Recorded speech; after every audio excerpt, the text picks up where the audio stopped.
جب نہ جان جا رہی ہو نہ عزت جا رہی ہے تو پھر پیسہ بھی شریعت میں حکم ہے کہ اس کی بھی حفاظت کرو. دنیا مسافر خانہ ہے، میں بار بار بیان میں کہتا ہوں، میں کیا کہتا ہوں، قرآن کہتا ہے، لیکن اس کا مطلب یہ نہیں ہے کہ اس میں چیزیں پھینکنا شروع کر دو آپ کہ یار ویسے ہی گزر جائے گی تو کوئی بات نہیں، اڑا دو، ختم کر دو، مر جائیں گے تو ویسے ہی ختم ہو جائے گا. تو مر جائیں گے تو ختم ہوگا، لیکن اس سے پہلے ختم ہو گیا تو ٹائم سے پہلے مر جائیں گے. سمجھ رہے ہیں؟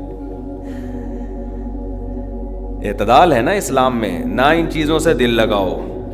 سورہ بنی اسرائیل کی کیسی بہترین آیت ہے. آج میں سفر سے آیا ہوں تو میری سیٹنگ بھی تھوڑی سی آؤٹ ہے کیونکہ میں سویا نہیں ہوں پوری رات.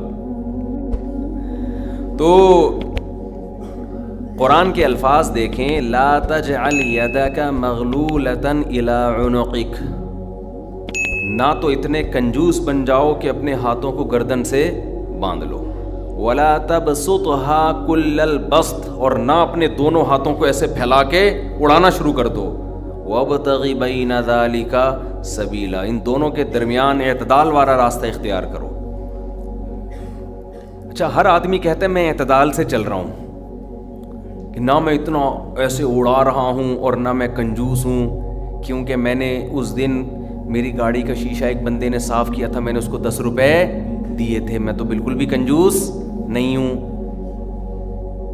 اس دن چمونی آپا آئی تھیں ہمارے محلے میں، میری والدہ کی بڑی اچھی دوست ہیں، تو میں نے ان کو چائے پلائی تھی. میں تو میں نے یہاں میری مسز نے کہا تھا کہ 2 سموسے لے آؤ، میں لے آیا تھا. اگر میں کنجوس ہوتا تو میں کہتا نہیں، نان نفقے کے علاوہ کچھ بھی گھر میں نہیں آئے گا. تو آپ میں اعتدال ہے یا نہیں، یہ فیصلہ خود نہ کرو میرے بھائی. کبھی کچھ دن سخی لوگوں کے ساتھ گزارو تو ہم سب کو پتہ چلے گا کہ ہم سب کیا ہیں، کنجوس ہیں. سمجھ رہے ہو؟ ہم سب کنجوس ہیں. کچھ دن سخی لوگوں میں اٹھو بیٹھو. اسلام چاہتا کیا ہے؟ جو اسلام چاہتا ہے وہ تو میں پوری بات کہوں گا تو شاید جمعہ پڑھنا چھوڑ دیں آپ لوگ. اسلام کہتے ہیں مسافر خانہ سمجھو اس کو، اتنا نہ اڑاؤ کہ کل مانگنے کی ضرورت پیش آ جائے، بس اس سے کم خرچ کرو. ٹھیک ہے نا؟ یہ رکھنے کی چیز نہیں ہے. لیکن ہم یہ نہیں، ہم نے تو کتنے سالوں کا جمع کر کے رکھا ہوا ہے، جمع ہوتا جا رہا ہے، ہوتا جا رہا ہے، ہوتا جا رہا ہے، پلاٹ کی شکل میں، گولڈ کی شکل میں، دکانیں، پھر پراپرٹی، ہوتے ہوتے ہوتے. کمال کی بات یہ، اسلام کمانے سے منع نہیں کر رہا، جمع کرنے سے منع کر رہا ہے. اور ہم نے دینداروں کو دیکھا ہے کمانے کی زیادہ کوشش نہیں کر رہے، جمع زیادہ سے زیادہ کر رہے ہیں. عجیب بھائی، ارننگ بڑھاؤ، اپنی ڈبل کر دو، اس میں فائدہ ہے. مسلمان پاورفل ہوگا تو اسلام ترقی کرے گا. تو کہتے ہیں نہیں یار میری آمدن مہینے کی اتنی ہے تو مجھے کیا ضرورت ہے. لیکن اس آمدن کو کیا کر رہے ہیں؟ جمع کر رہے ہیں. بھائی کمائی ڈبل کر دو تاکہ خرچ بھی کیا ہو جائے، خرچ اچھی جگہوں پہ شروع کر دو. اپنے لیے نہیں کماؤ، قوم کے لیے کمانا شروع کر دو نا. ڈبل کمانا شروع کر دو، 4 گنا کمانا شروع کر دو، لیکن اس کمائی کو پھر خیر کے کاموں میں خرچ کرو. نبی صلی اللہ علیہ وسلم نے فرمایا ایماندار تاجر وہ شخص جو اس لیے تجارت کرے کہ لوگوں کے سامنے ہاتھ نہ پھیلانا پڑے، ایمانداری کے ساتھ تجارت کرے. پیغمبروں کے ساتھ ہوگا قیامت کے دن. حضرت عثمان اگر تھوڑا کماتے تو 400 گھوڑے دیتے جہاد میں. بولو نا، گھوڑا لینڈ کروزر تھا اس زمانے کی، 400 V8 حضرت عثمان نے دیے ہیں. کتنا کمایا ہوگا. ہاں اتنا کمانا کہ آپ اپنے صحت کی کبھی خیال نہ کر سکیں، آپ بیوی بچوں کو بھی ٹائم نہ دے سکیں، وہ پھر کمانے میں بے اعتدالی ہے. کمانے کا ایک حد تک آپ کے ٹائم اور جسم سے تعلق ہے، اس کے بعد کھوپڑی سے تعلق ہے. کھوپڑی نہیں استعمال کر رہا، گدھا بنا ہوا ہے، محنت بہت کر رہا ہے. ہم نے ایسے کمانے والے دیکھے ہیں کہ سارا دن کمانے کی فکر میں ہوتے ہوتے بچوں کی فکر ہی نہیں ہے، بیوی کو ٹائم نہیں دے رہے، ماں باپ کو ٹائم نہیں دے رہے، اپنی صحت کو ٹائم نہیں دے رہے. تو زیادہ کمانے کا یہ مطلب ہرگز نہیں ہے.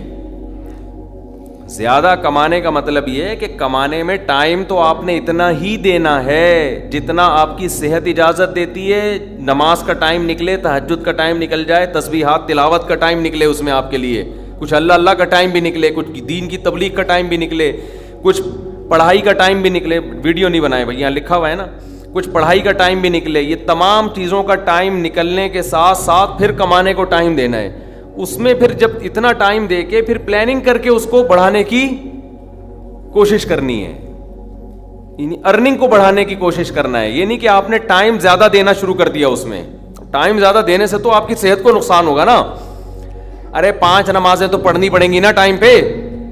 پھر تلاوت روزانہ کرنی ہے کہ نہیں کرنی ہے, صبح و شام کی تسبیحات ہیں وہ بھی کرنی ہے, تہجد کی بھی کوشش کرنی ہے, باپ کو بھی ٹائم دینا, اماں کو بھی, بیوی بچوں کو بھی, پھر اپنی ایکسرسائز وغیرہ صحت کو بھی, پھر باقی ٹائم کس کو دینا ہے, وہ پیسہ کمانے کو دینا ہے.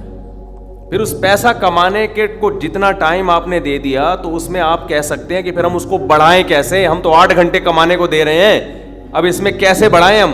تو بھائی کھوپڑی استعمال کر کے کیا کریں, اس کو بڑھائیں. کھوپڑی سے چیزیں بڑھ جاتی ہیں. کھوپڑی تو استعمال مسلمان کر ہی نہیں رہا ہے نا. اب یہ کہ کیسے کھوپڑی استعمال کریں, تو آپ خود استعمال کرو کہ یار میں یہ کام کر رہا ہوں تو میں اگر یوں کر لوں تو یہ ایسے بھی ہو سکتا ہے. یہ بیٹھیں گے تو سمجھ میں آئے گا انشاءاللہ آپ کے خود, لیکن بیٹھتے ہی نہیں ہیں, سوچتے ہی نہیں ہیں. جو جہاں کھڑا ہے وہیں کا وہیں رہے گا وہ. خیر, تو میں کیا عرض کر رہا تھا,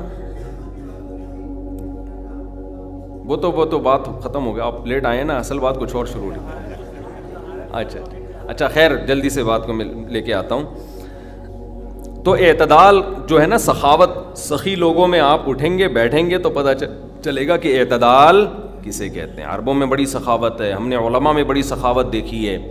تو سخاوت کا مطلب یہ ہے کہ آپ اتنا خرچ نہ کریں کہ کل آپ کو مانگنا پڑ جائے. اس کا علماء نے ایک معیار بیان کیا ہے, وہ خوب اچھی طرح سمجھ لیں, وہ بڑا زبردست معیار ہے کہ اپنے اور اپنے بیوی بچوں کے لیے 1 سال کا ذخیرہ کر لیں پیسوں کا, چاہے وہ گولڈ کی شکل میں ہو یا کرنسی کی شکل, بہتر ہے گولڈ کی شکل میں ہو. آج اگر آپ جاب لیس ہوتے ہیں تو 1 سال تک اگر آپ کو جاب نہ بھی ملے تو آپ نے جو پیسہ اسٹور کیا ہوا ہے اس سے اسی معیار کی زندگی اپنے گھر والوں کو دے سکتے ہیں جو اب تک دیتے آئے ہیں. اور یہ 1 سال آپ کے پاس جاب تلاش کرنے کا یا کاروبار دوبارہ سے اٹھانے کا آپ کے پاس موقع ہے.